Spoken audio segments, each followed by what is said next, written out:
Anong pangalan niya, Be? Si Poseidon po. Ay, ang ganda ng pangalan mo, Poseidon. Greek mythology goddess, no? Poseidon. Hello. Pwede bang isama kita? Ha? Pwede bang isama kita? Ay, okay lang po. Sige.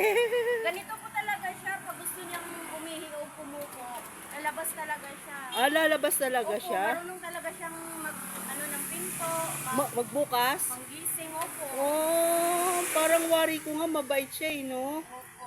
Tingnan mo nga naman, oh. Hello, Poseidon. Kumusta na ikaw? Ay, Mahilig sa ulan chill. po eh. Mahilig sa ulan? Oh, marunong din, ah. Ay, ay, ay. Nagpapabebe din. Marunong din siya. Marunong ka din. Anong pagkain ito, Be? Ano po, hindi po siya kumakain ng dog food. Oh, maganda nga. Oo. Kasi Mas- pag dog food kasi, yung balahibo niya, iba yung amoy ng ano. Oh, may amoy pagka yung dog food. Siya kasi ang kinakain niya, yung Kanin. kanin, kalabasa. Ay, maganda nga eh. Kasi alam mo, yung dog food, okay din naman. Kaya lang, mas maganda talaga ang kanin. Opo.